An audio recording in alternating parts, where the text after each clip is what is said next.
taking shots at the enemy. I'm gonna make it to the top, leave a legacy. If I got something to say, you better let me. Today I welcome you to the fourth documentary of the 95 Mountain Brigades advance towards Dhaka. As with the Mukti Bahini forces, they take the border outpost of Kamalpur, then head towards Bakshiganj, destroying the Pakistani 31 Baluch inside the town of Jamalpur. Now, the next move is towards Tangail. To catch up with how the 95 Mountain Brigade had advanced all the way towards Tangail, let's recap on what they did and destroyed about half of a brigade strength of the Pakistani army. So you might have remembered about how the 95 Mountain Brigade was actually a part of the 101 communication zone. The 101 communication zone was under the command of Major General Gurbakh Singh Gill. The 95 Mountain Brigade was just a part under the command of Brigadier Hardev Singh Clare. Now, this brigade had 3 infantry battalions: the 1st Maratha Light Infantry under the command of Lieutenant Colonel Bulbul Brar, the 13 Rajveer, and the 13 Guards. Also, the 56th Mountain Regiment, which was given to the 95 Mountain Brigade for exceptional fire support by 76mm Yugoslavian guns. The 95 Mountain Brigade was poised against the 93 Infantry Brigade of the Pakistani Armed Forces. The 93 Infantry Brigade had its headquarters at Maimansingh, with the 33rd Punjab at Maimansingh and the 31 Baluch station at Jamalpur. The 31 Baluch was the primary target for the 95 Mountain Brigade to hit and attack. Okay, so the 95 Mountain Brigade is seen sitting here at Tura. First of all, they destroy the Kamalpur border outpost by bringing in the 13 guards of the 95 Mountain Brigade and the Indian Air Force. The border outpost is gone. Then a company from the Pakistani 31 Baluch was sitting at Bakshiganj, and by the 5th of December, they escaped towards Jamalpur. The Pakistanis at Bakshiganj escaped towards Jamalpur after being encircled here. This was the encirclement, and being beaten up, Bakshiganj is also liberated by the 5th of December. On the 5th of December, Major General Gurbakh Singh, GOC of the 101 communication zone, had encountered an anti-tank mine blast for which he lost the soles of his feet. To replace him arrived Major General Gandhar Singh Nagra.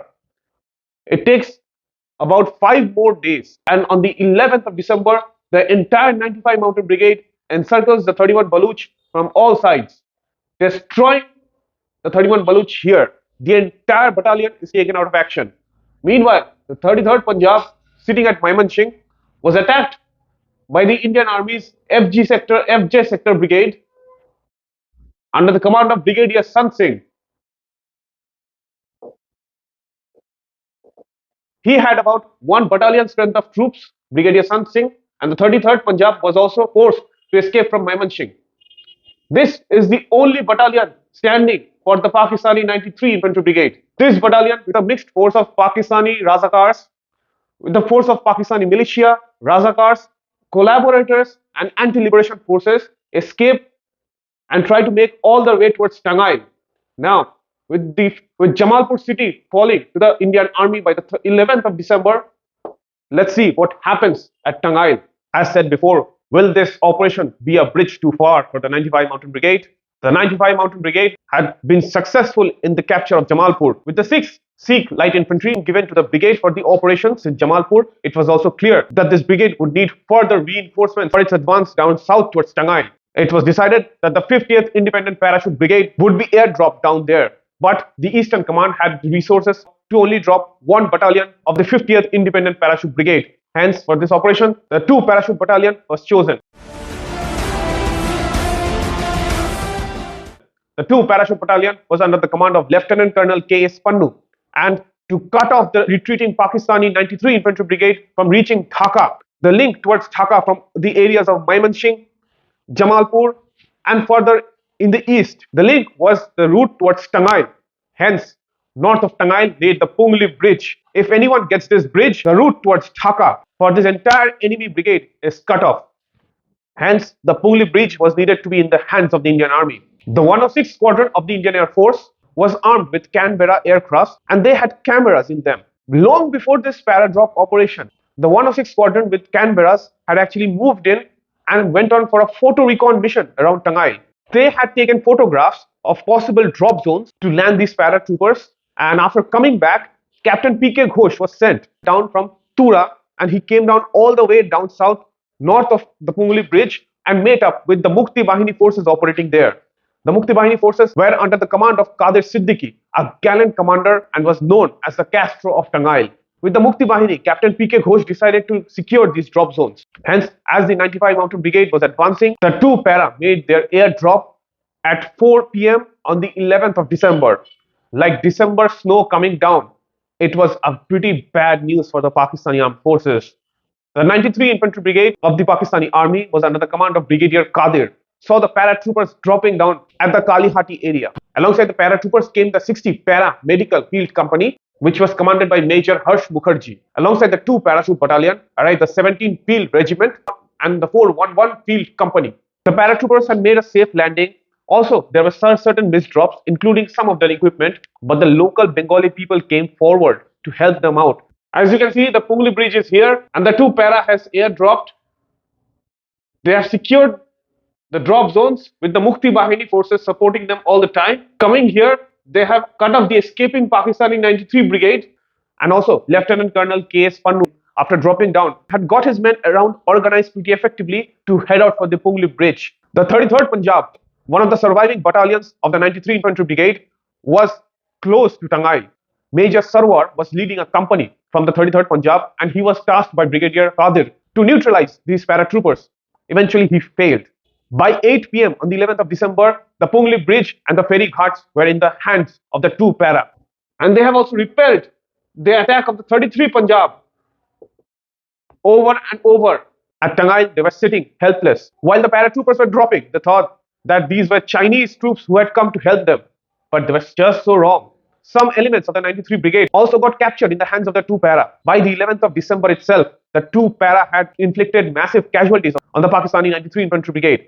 They had killed about 143 Pakistanis, taken 29 as prisoners of war, including 2 officers, including 10 Pakistanis being wounded in their hands. They were now sitting, waiting to be linked up with the ground forces of the 95 Mountain Brigade who were coming to relieve them.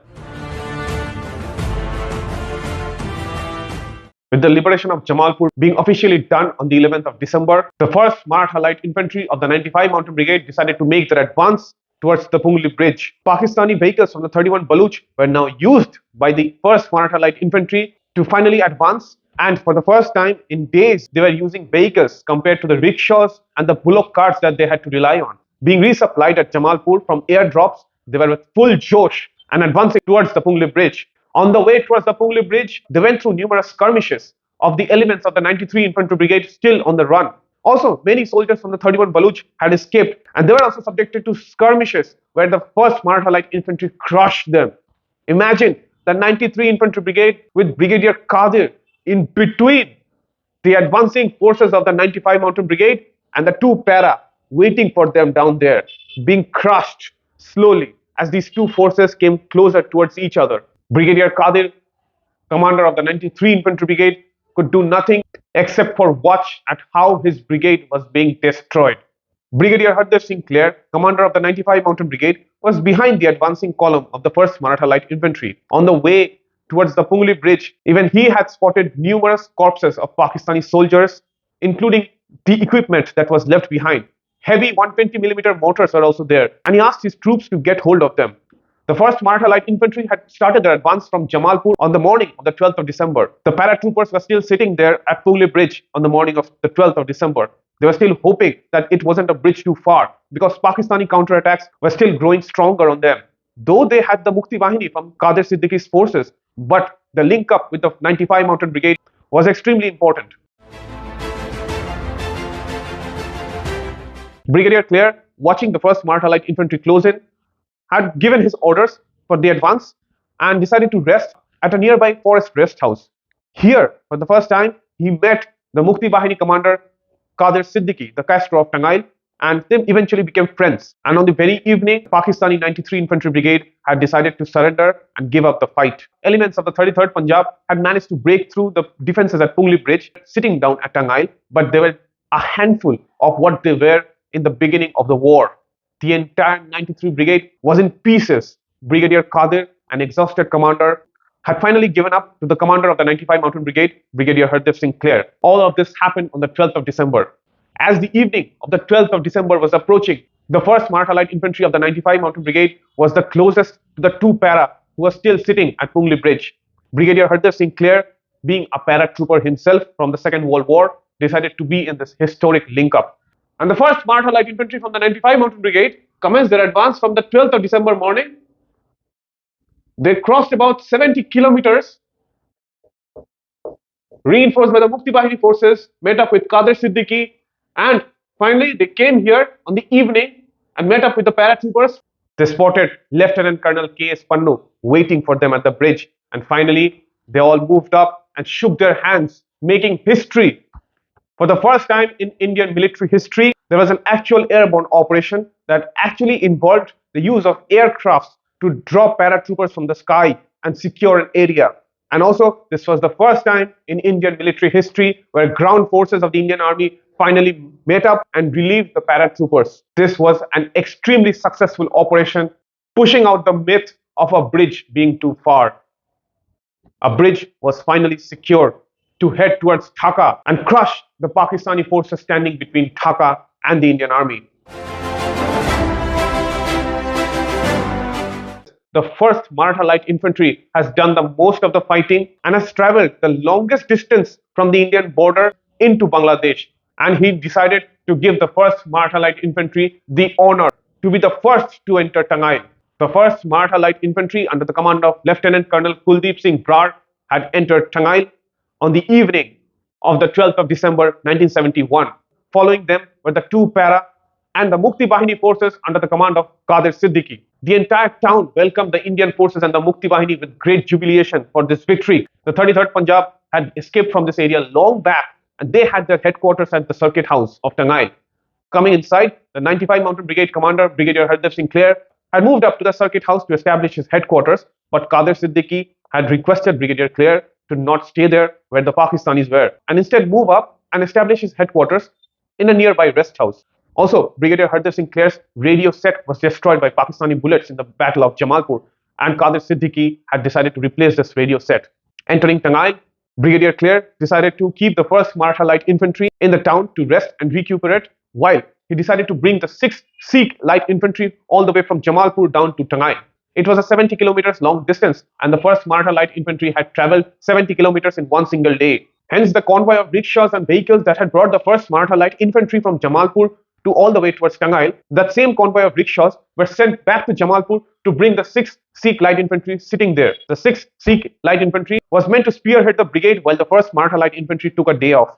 As Tangail was liberated on the 12th of December, the 6th Sikh Light Infantry was tasked to move up from the first light of the 13th of December out towards Dhaka. The advance of the brigade continues.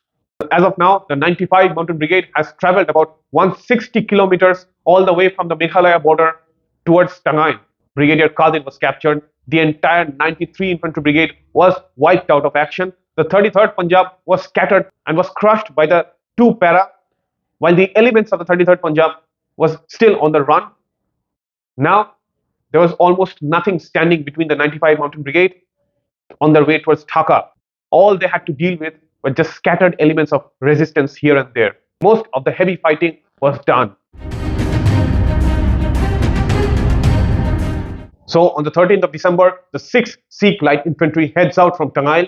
The 2 Para and the 1st Maratha Light Infantry sitting down and resting and recuperating. The 2 Para follows the 6th Sikh Ally in their march towards Dhaka. Leaving Tangail, they march towards Dhaka. The other battalions, the 13 Rajputana Rifles and the 13 Guards, also come down from Jamalpur to join up the rest of the brigade at Tangail.